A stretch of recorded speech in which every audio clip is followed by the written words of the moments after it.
yo estaba en una casa donde nacía un hermano todos los años.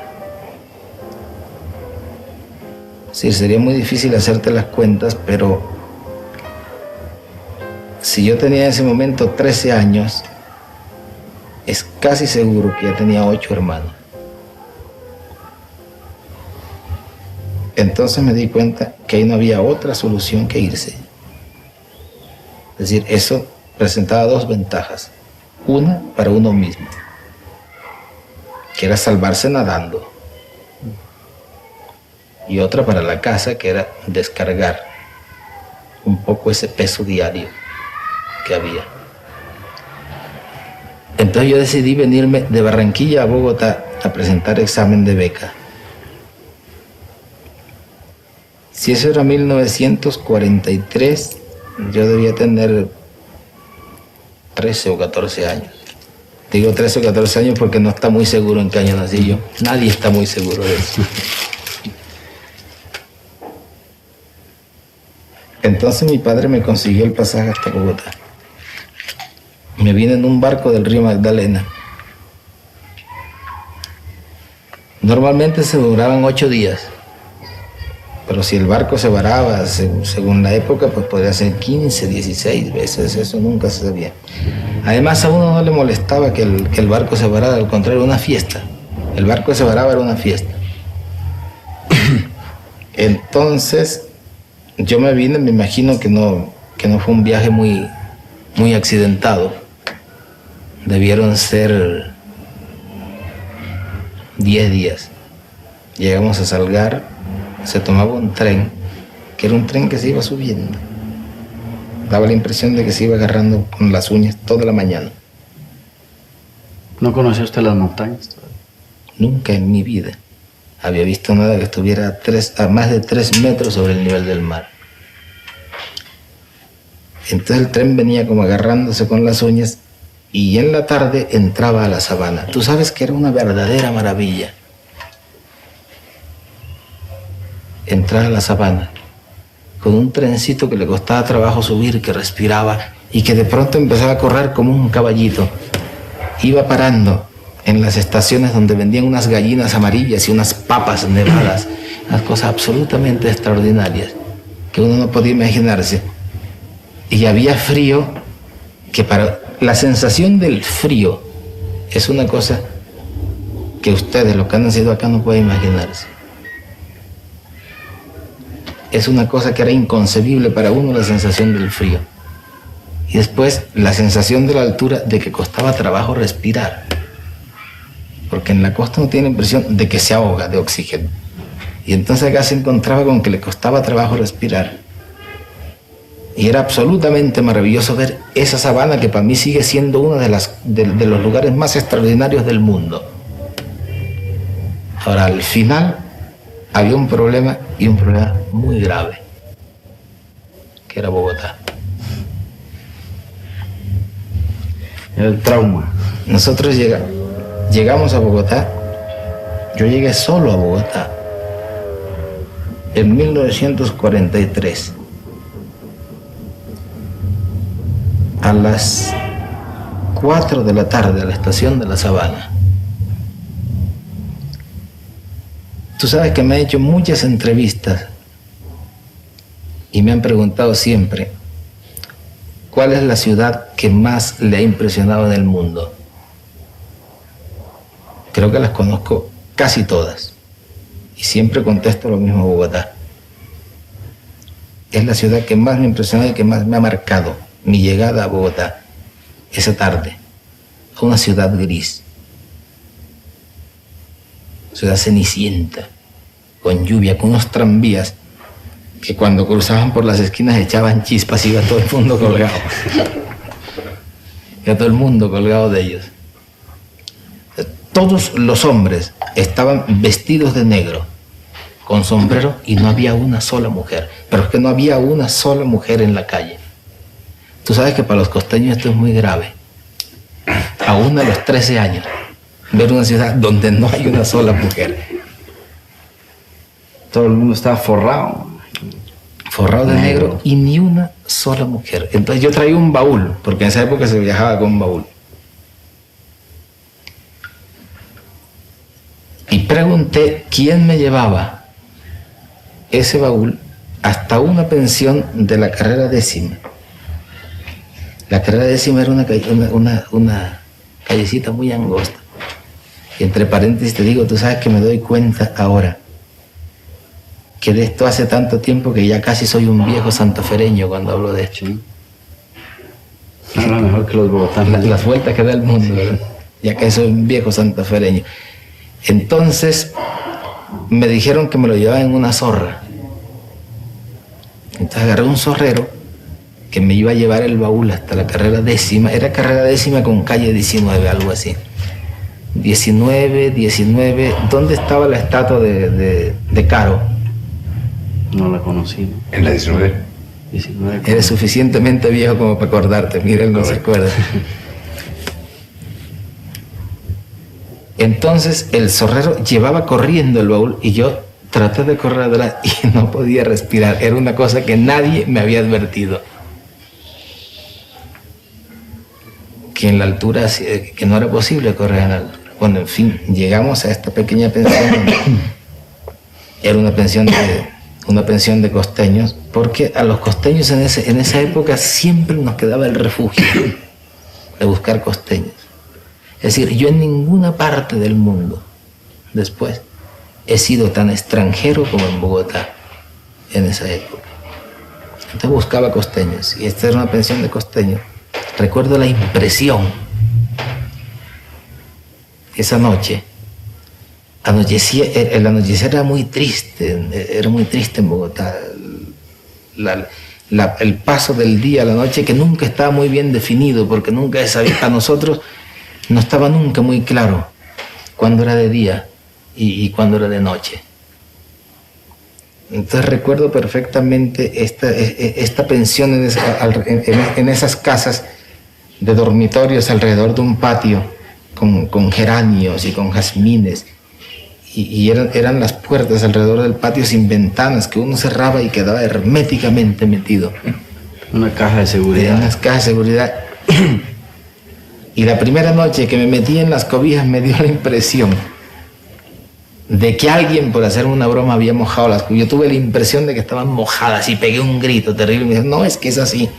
Es que hay que aprender. Un costeño está hablando, hay que aprender a dormir en Bogotá. Esto no es lo mismo, es una cosa muy dura. Es un curso que hay que hacer al cual hay que resignarse.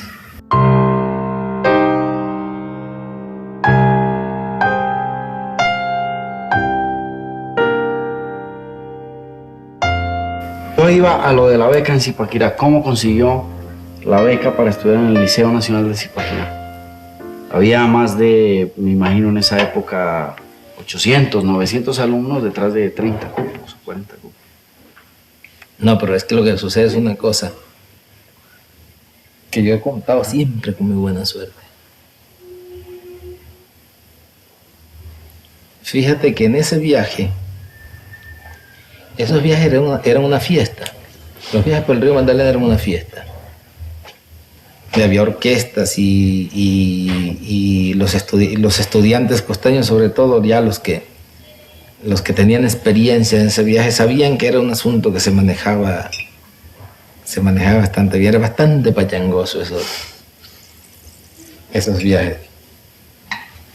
El primero yo no recuerdo muchos detalles, pero el hecho es que cuando veníamos en el ferrocarril desde Salgar a Bogotá,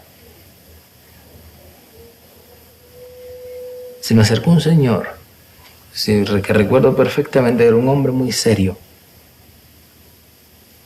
que venía en el barco y que siempre estaba leyendo. Pero yo nunca le tenía una gran admiración a la gente que lee mucho.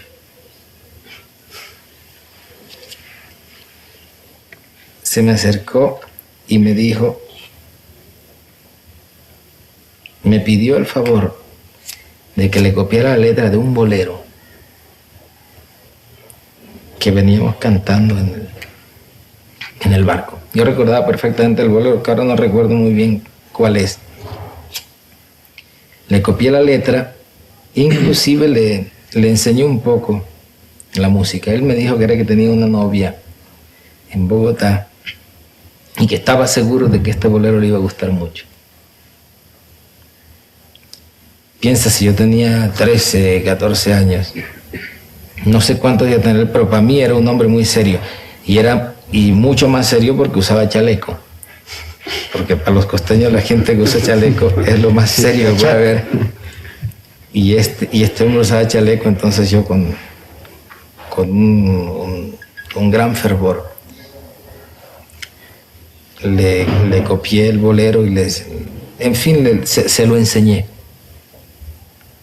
Y al día siguiente, después de la experiencia de la cama mojada, muy temprano, había que hacer cola frente al Ministerio de Educación, que estaba donde estuvo después el café automático. En la avenida Jiménez con... En la avenida Jiménez con Quinta, más o menos. Mira, que yo me levanté temprano y llegué, no sé, serían las 8 o 9 de la mañana, y ya la cola era muy larga. Esta cola era para inscribirse para los exámenes de concurso de beca. Es decir, la distancia de la beca era inmensa. Entonces yo hice mi cola, llegué a las 8 de la mañana, a las 12 del día, no sé, estaba llegando un poco ya a la puerta del edificio. Y de pronto pasó este señor, a quien yo le había copiado el bolero, y me dijo: ¿tú qué haces aquí? Ya estoy haciendo la cola para los exámenes de beca. Seas pendejo, vente conmigo. Me subió a su oficina, saltándome toda la cola, y era el director nacional de becas. Y me dijo: ¿para dónde la quieres? Y le dije: yo para San Bartolomé, que era en ese momento el San Bartolomé Nacional, era el colegio más prestigio que había en el país. Entonces él me dijo: no te la puedo dar para San Bartolomé porque todo esto que tengo aquí, me mostró una pila de papeles, son recomendaciones de ministros y de gente importante para el San Bartolomé Nacional. Pero ¿por qué no haces una cosa? Vete para Zipaquirá. Es un muy buen colegio. Está muy cerca de aquí. La primera vez en mi vida que voy a hablar de Zipaquirá, y estuve 6 años interno en el Liceo Nacional de Zipaquirá, que era muy buen colegio.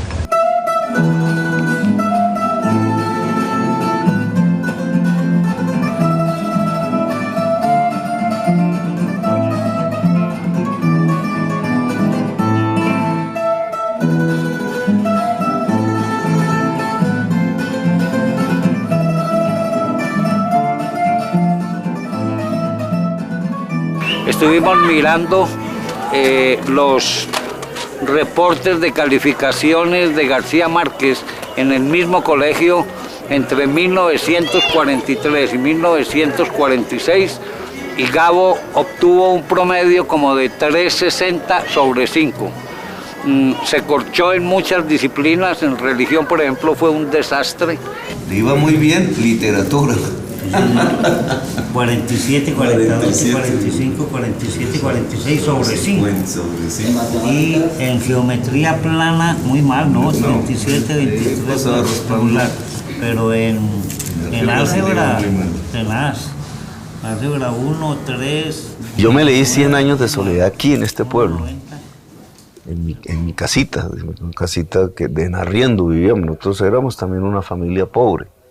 Y cuando llegué a las páginas, pasando de la masacre de las bananeras, que me conmocionó, las noches de trenes largos llenos de cadáveres, ese pasaje entra también con el pasaje de la niña esta, María Fernanda del Carpio. Fernanda del Carpio, sí. Fernanda del Carpio, sí.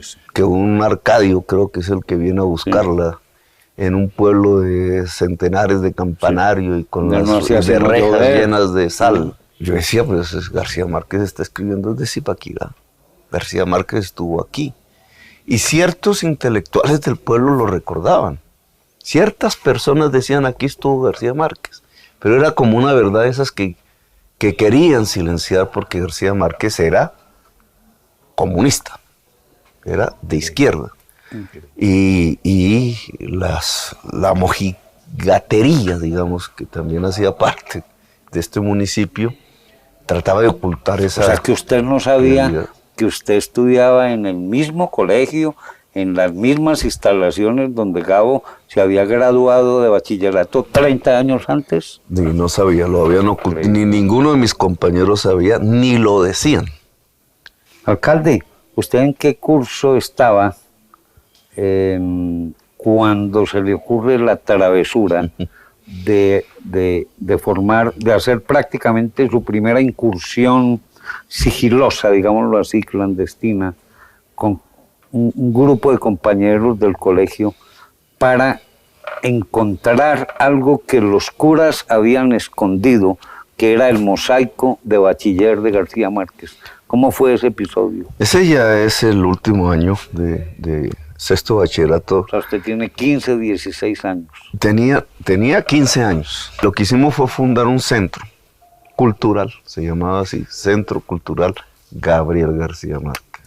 El Centro García Márquez empezó a moverse, que era 2 horas los días viernes, leyendo poesía, escribiendo, haciendo cualquier... Era una cosa de libertad, de creación de los muchachos.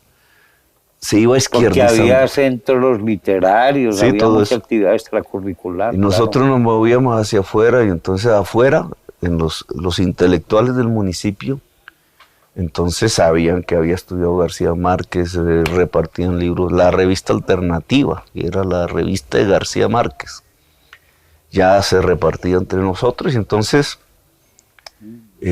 sabíamos que en el colegio donde nosotros estudiamos había estudiado García Márquez. Y nos pusimos a ver cómo, digamos, podíamos descubrir la historia y las pruebas de que García Márquez había estudiado ahí. Y el camino tiene que haber un mosaico. Mosaico es ese tablón donde ponen las fotos de los bachilleros de esa época. Tratamos de calcular cuál fue el año. Veíamos todos los tablones colgados en las paredes del colegio y buscábamos si existía el de García Márquez. Por el cálculo que hacíamos en los años no aparecía, no estaba ahí. Nosotros teníamos un pequeño grupo semiliterario, semicultural y político, le llamamos JG3. JG3 solamente era por las iniciales de nuestros nombres, era Jairo, Gonzalo, Germán y Gustavo. Pero JG3, por ser organización, entonces se puso una tarea. Y fue descubrir el mosaico de García Márquez en el colegio, porque nosotros creíamos que estaba escondido en algún lugar. Habíamos conquistado los curas en el último piso del colegio, que estaba desocupado, un espacio para presentar películas.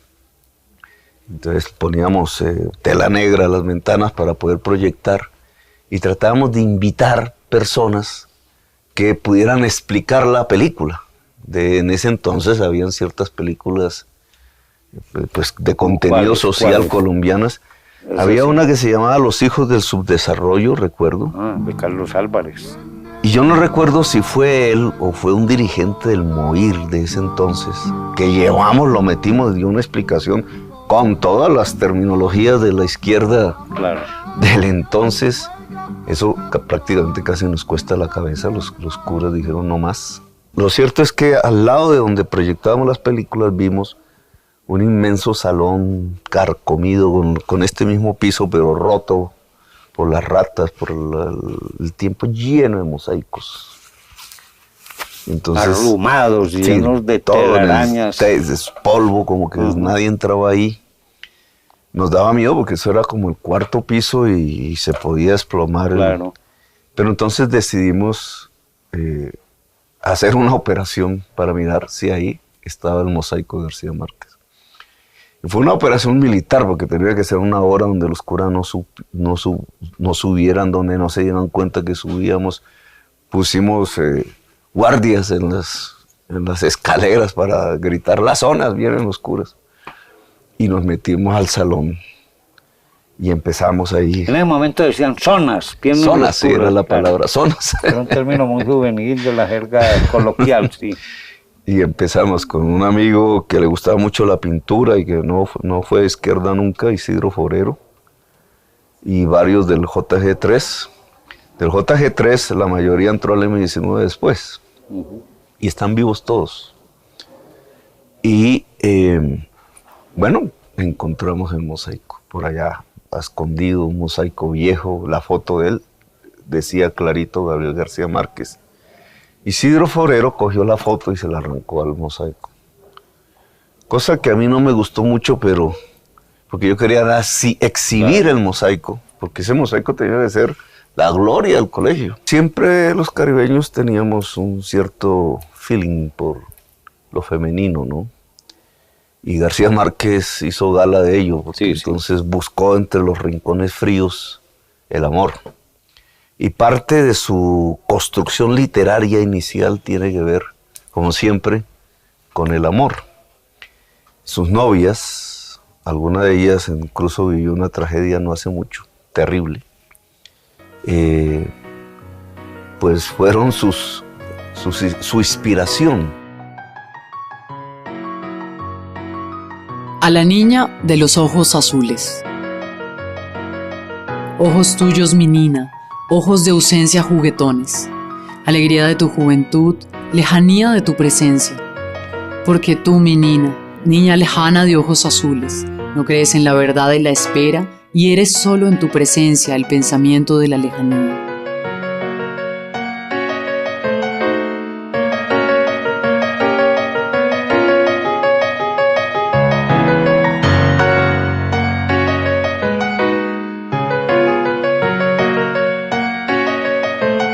Este es un mosaico, lo bajamos, de verdad, soy honesta, por internet porque no se consigue.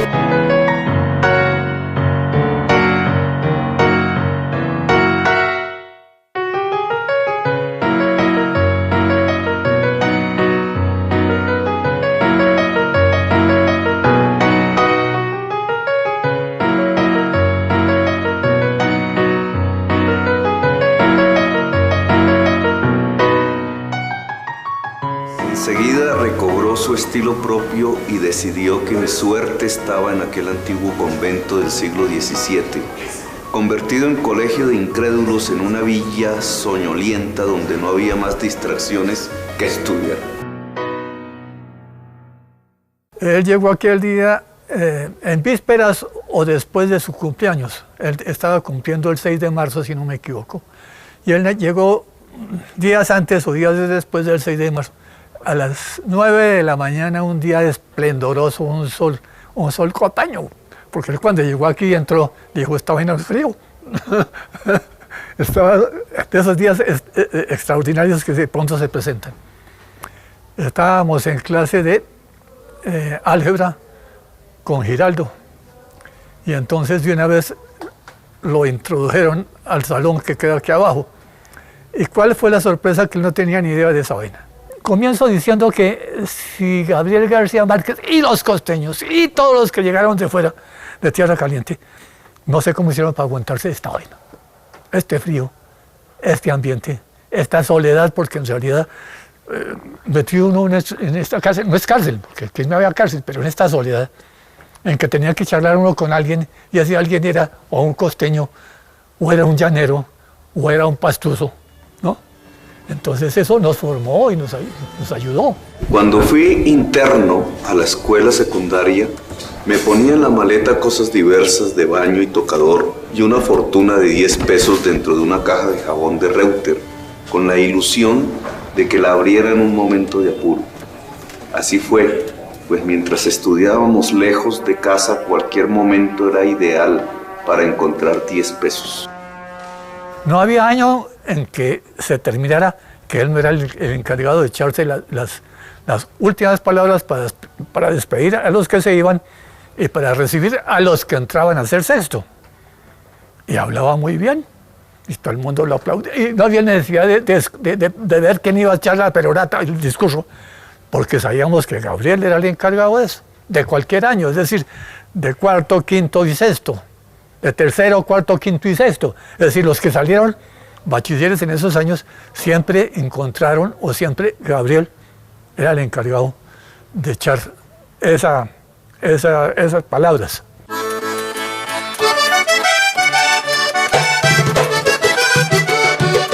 Yo sentía que yo conocía el argumento de los cuentos, pero no los sabía escribir. Siempre, todas las tentativas que hacía, yo notaba que eran fallidas, que faltaba algo. Y ya cuando entré a la Facultad de Derecho en Bogotá, una noche entré a la casa, al cuarto de la pensión de estudiantes donde vivía. Tenía un amigo que leía mucho y me pasó un librito pequeño amarillo y me dijo, léete eso. Ahora era el único que le quedaba disponible en ese momento. Entonces yo me acosté. Leía mucho, leía todo lo que me caía en las manos. Y abría esto y decía, una mañana, después de un sueño tormentoso, Gregorio Samsa se encontró convertido en un gigantesco insecto. Yo lo recuerdo como si me hubiera caído de la cama en ese momento. Y fue una revelación, es decir, si esto se puede hacer, esto sí me interesa. Yo antes de eso probablemente había pensado que eso no se podía hacer, a pesar de que me había tragado completita las 1001 noches. Pero aquí había una cosa importante que era de método. Ese era un método para contar una cosa que yo no lo tenía. Fue una verdadera resurrección. De ahí me levanté a escribir mi primer cuento, el primero que se publicó, La Tercera Resignación. Desde entonces, en el tiempo de su muerte tenía 7 años.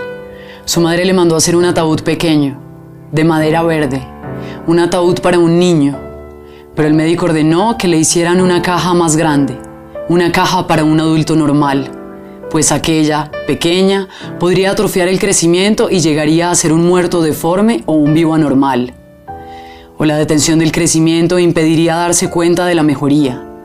En vista de aquella advertencia, su madre le hizo construir un ataúd grande para un cadáver adulto y le colocó 3 almohadas a los pies con el fin de ajustarlo. Tú piensas, me lo has dicho, que el personaje o la circunstancia en la que se inspiró Gabo para escribir el cuento que fue lo primero que le publicaron, llamada La Tercera Resignación, que tú eres el personaje en el que él se pudo haber inspirado. Cuando ya yo tengo un poco de conocimiento de la obra literaria de Gabito, me doy cuenta, estoy casi seguro que probablemente el personaje de La Tercera Resignación era yo, porque la circunstancia de mi nacimiento está ahí bien clara. Yo era un ratoncito así pequeño y mi mamá me metió en una caja de zapatos. Y 7 mesinos era chiquitico. Bueno, 7 mesinos para mí toda la vida, pero Gabito terminó después diciendo que yo soy 6 mesinos. 6 mesinos. Entonces, cuando yo le protesté, le dije yo que no, que yo era 6 mesinos, me dijo, mira Jaime, no proteste, porque si tú eres 7 mesinos, quiere decir que tú no eres hijo de mi papá. Entonces yo, para poder preservar la dignidad, la moralidad de mi madre, tenía que aceptar una contabilidad que solamente sabe ella. ¿Y qué tiene que ver ese niño 6 mesinos con el personaje de La Tercera Resignación?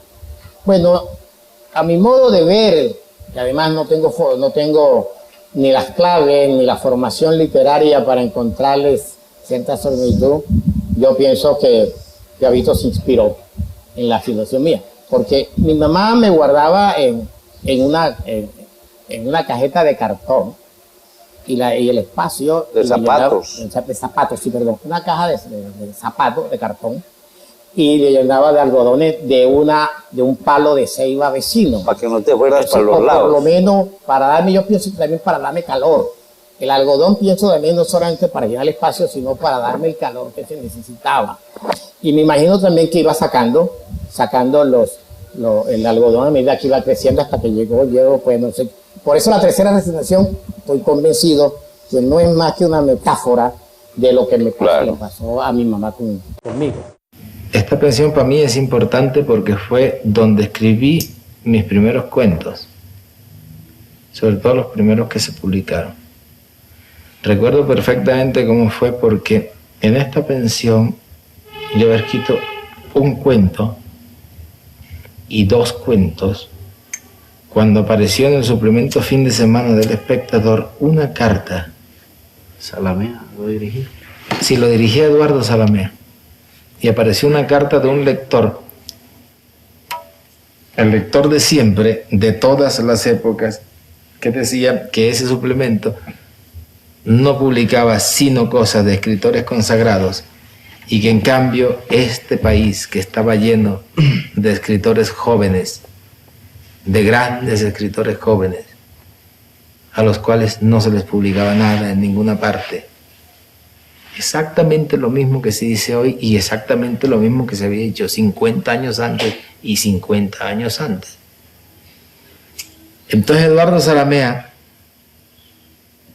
publicó esta carta y decía: yo creo que este lector no tiene razón, pero si realmente hay algún escritor inédito con el cual no hemos sido justos y al cual no se le han publicado sus cuentos, o lo que sea, las columnas de este suplemento están abiertas para él. Entonces yo tenía escrito probablemente no 1, sino 2 cuentos, metido en un sobre, lo mandé al Espectador. Debí mandarlo un lunes o un martes, una cosa así. Y yo estaba absolutamente seguro de que lo iban a publicar. Pero pensé que lo publicarían dentro de 1 o 2 meses. Y el sábado siguiente salí a la calle, entré a un café en la carrera 7ª y vi a un tipo que tenía abierto el suplemento literario del Espectador y que tenía el título de mi cuento a 8 columnas. Y entonces me sucedió una cosa que es maravillosa. Es que no tenía los 5 centavos para comprar el Espectador, para ver mi cuento publicado. Entonces me fui corriendo a la pensión y le dije a un amigo: he visto que mi cuento está publicado en el Espectador. Y me dijo: no puede ser porque lo mandaste el miércoles y hoy es sábado, pues está publicado. Entonces él sí tenía los 5 centavos. Salimos, compramos el Espectador y efectivamente estaba publicado el cuento. Y el lunes, esto era sábado, y el lunes o martes salió en la sección La ciudad y el mundo de Eduardo Salamea una nota donde decía que esperaba que los lectores del suplemento fin de semana se hubieran dado cuenta de que había aparecido un escritor del cual no se tenía noticia, y hacía un gran elogio de este escritor. Y la impresión que tuve yo en este momento era que me había metido en un lío del carajo, porque ya no tenía camino de regreso y tenía que ser siendo escritor todo el resto de mi vida.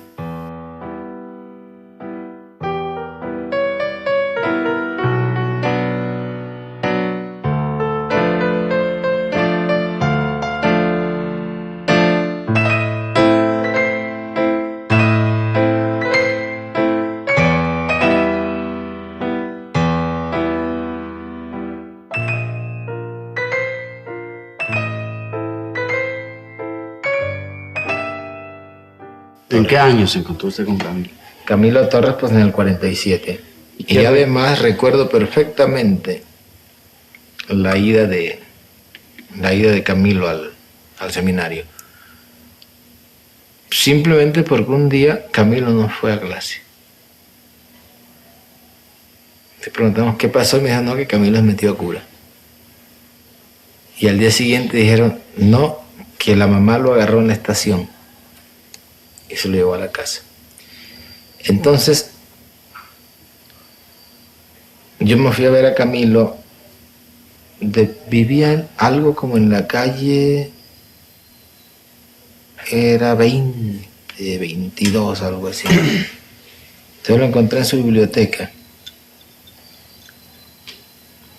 con una ruana, no me olvido, estaba con una ruana. Una pequeña biblioteca que tenía en la casa de sus padres. A mí me sorprendió mucho porque no me había dado la impresión, dos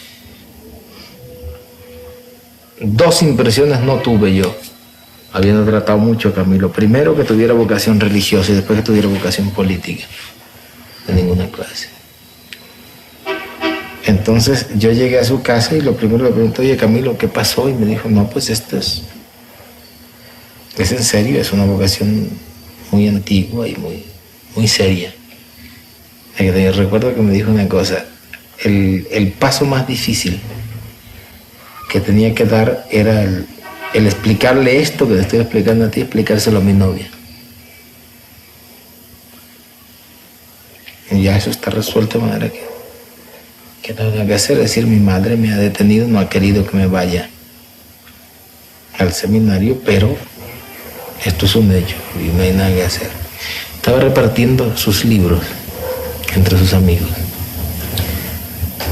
A mí me dio La breve historia del mundo de H.G. Wells, en una edición rústica, la única edición que existía en esa época en castellano, que era la de Thor, de chilena, muy vasta, sin pasta, sin nada. Es una lástima que no conservo yo ese libro. Y estaba muy convencido Camilo de su vocación. Y efectivamente, es decir, fue cuestión de una semana y logró convencer a su familia de que debía irse y se fue. Después estuve en su primera misa. Estoy ya corriendo la película. Corriendo la película mucho más rápidamente, estuve en su primera misa y después, en 1960 o 59-60, que estuve yo acá, que estuve todo el año en Bogotá cuando estaba en la oficina de prensa latina, hay una historia que no olvido nunca, porque yo estaba casado y entonces Camilo venía a casa y un día nos pidió un favor, que era que le guardáramos en la casa un ladrón que le estaba protegiendo. Es decir, era un tipo que era ladrón de casas, que se metía en las casas y sacaba cosas, y Camilo tenía mucho interés en protegerlo por una cosa que no es que de risa. Es decir, el tipo cumplía su condena, lo sorprendían robando, cumplía su condena, salía y los policías lo encontraban en la calle y le quitaban lo que se había robado y lo volvían a meter. En fin, existía una especie de persecución, un chantaje con el tipo. Entonces Camilo buscaba una casa respetable donde estuviera este hombre, de manera que la policía no continuara esta persecución. Entonces nos lo llevó a la casa. Yo me iba a trabajar y el ratero se quedaba en la casa conversando, cuidándola. Se quedaba cuidando la casa y nos contaba una historia que siempre he considerado como una historia maravillosa, porque es una historia que me parece, de alguna manera, se me parece a la historia del Viejo y el Mar de Hemingway.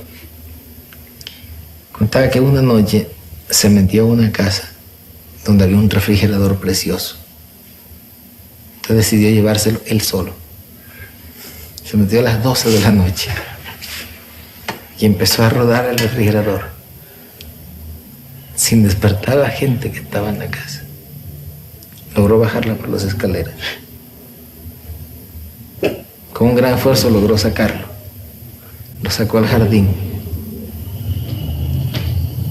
Lo subió por la pared, por el muro de la calle. Lo echó a la calle. Logró pararlo en la parada de los autobuses. Y ya eran las 4, las 5. Y estaba él esperando no sabía qué, porque no tenía ningún contacto. No, si es el viejo... Ninguna coordinación. El cuento cruel del viejo. No tenía ninguna coordinación con transporte ni con nada, sino estaba en la parada de los autobuses y a medida que amanecía iba llegando la gente haciendo la cola para el autobús y él hacía su cola con su refrigerador.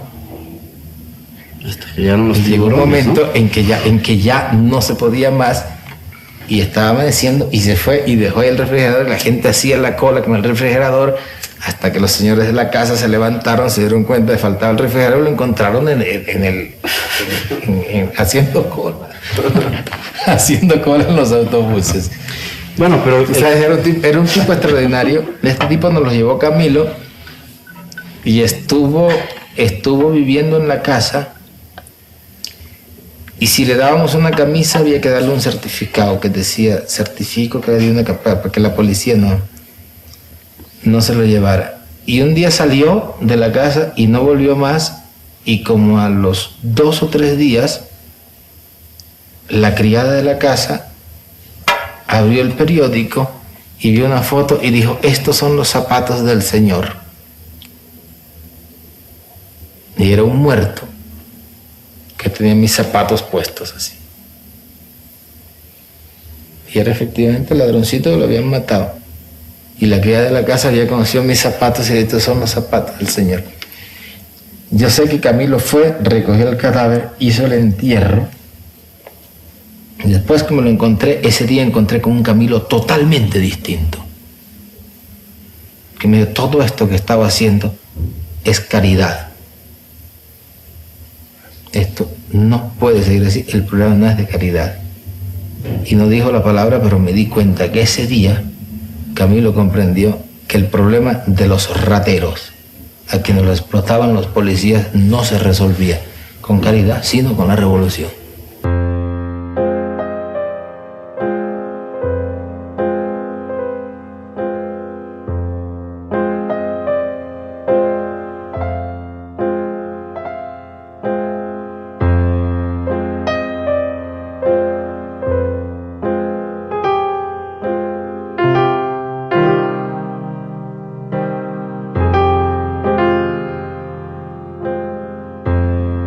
Estamos en un aula de la Facultad de Derecho de la Universidad Nacional.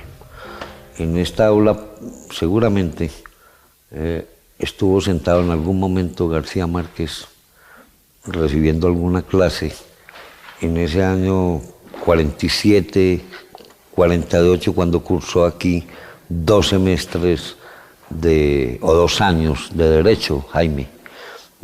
¿Qué recuerdo tienes tú de cuando tu hermano Gabriel estudiaba Derecho en la Universidad Nacional? Cuando Gabito cumplió los 21 años, estaba en Bogotá. Y estaban festejando ese cumpleaños, sus 21 años, con mi hermano Luis Enrique, y creo que habían 2 o 3 costeños ahí tomando trago. Cuando se presentó un señor con un paquete. En ese paquete abrieron y era una máquina de escribir, obviamente nuevecita.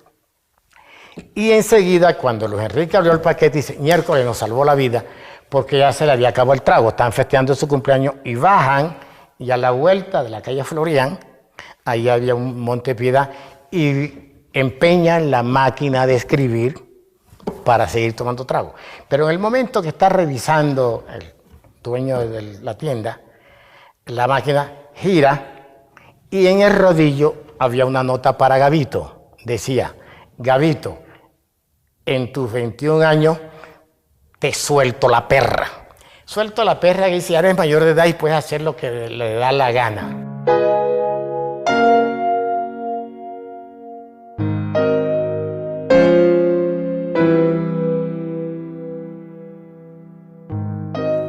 El viernes 9 de abril, Jorge Eliezer Gaitán había llegado muy eufórico a su oficina de abogado, en el cruce populoso de la carrera 7ª con la avenida Jiménez de Quesada.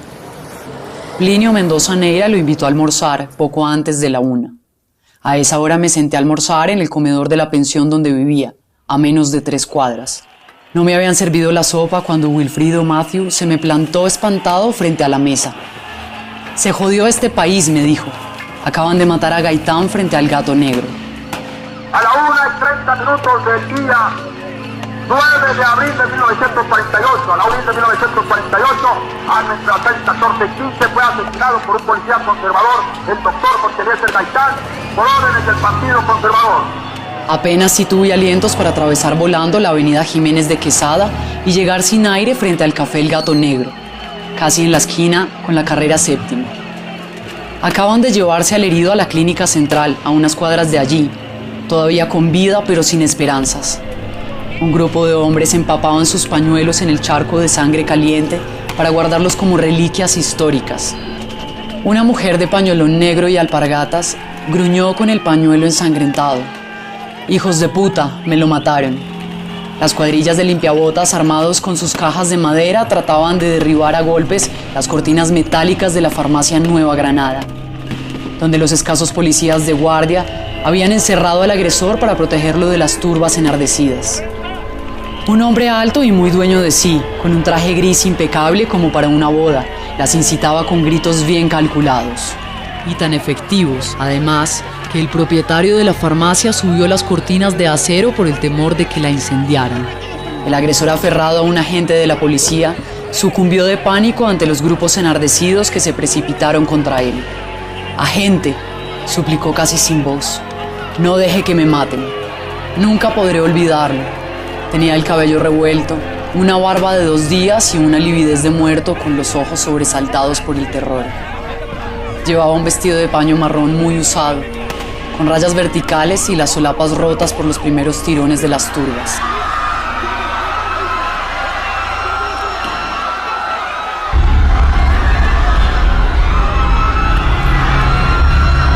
Fue una aparición instantánea y eterna, porque los limpiabotas se lo arrebataron a los guardias a golpes de cajón y lo remataron a patadas. En el primer revolcón había perdido un zapato. «A Palacio», ordenó a gritos el hombre de gris que nunca fue identificado. «A Palacio». Los más exaltados obedecieron. Agarraron por los tobillos el cuerpo ensangrentado y lo arrastraron por la carrera 7ª hacia la Plaza de Bolívar, entre los últimos tranvías eléctricos atascados por la noticia, vociferando denuestos de guerra contra el gobierno. Desde las aceras y los balcones los atizaban con gritos y aplausos, y el cadáver desfigurado a golpes iba dejando jirones de ropa y de cuero en el empedrado de la calle. La turba siguió hasta el Palacio Presidencial, también desguarnecido. Allí dejaron lo que quedaba del cadáver, sin más ropas que las piltrafas de calzoncillos, el zapato izquierdo y 2 corbatas inexplicables anudadas en la garganta. 50 años después, mi memoria sigue fija en la imagen del hombre que parecía instigar al gentío frente a la farmacia, y no he encontrado en ninguno de los incontables testimonios que he leído sobre aquel día. Lo había visto muy cerca, con un vestido de gran clase, una piel de alabastro y un control milimétrico de sus actos. Tanto me llamó la atención que seguí pendiente de él hasta que lo recogieron en un automóvil demasiado nuevo, tan pronto como se llevaron el cadáver del asesino, y desde entonces pareció borrado de la memoria histórica. En aquel tumulto incontrolable estaba el líder estudiantil cubano Fidel Castro, de 20 años, delegado de la Universidad de La Habana a un congreso estudiantil convocado como una réplica democrática a la Conferencia Panamericana. Castro se entrevistó con Gaitán, y este lo citó para el viernes siguiente. Gaitán en persona anotó la cita en la agenda de su escritorio, en la hoja correspondiente al 9 de abril. Fidel Castro, 2 p.m. Según él mismo ha contado en distintos medios y ocasiones, y en los interminables recuentos que hemos hecho juntos a lo largo de una vieja amistad, Fidel había tenido la primera noticia del crimen cuando rondaba por las cercanías para estar a tiempo en la cita de las 2. De pronto lo sorprendieron las primeras hordas que corrían desaforadas y el grito general: «Mataron a Gaitán».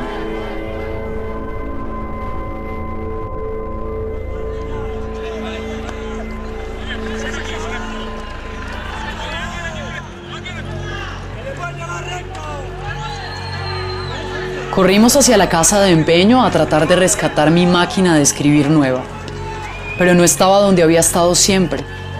No nos preocupamos, pensamos que en los días siguientes podríamos recuperarla, sin darnos cuenta todavía que aquel desastre colosal no tendría días siguientes.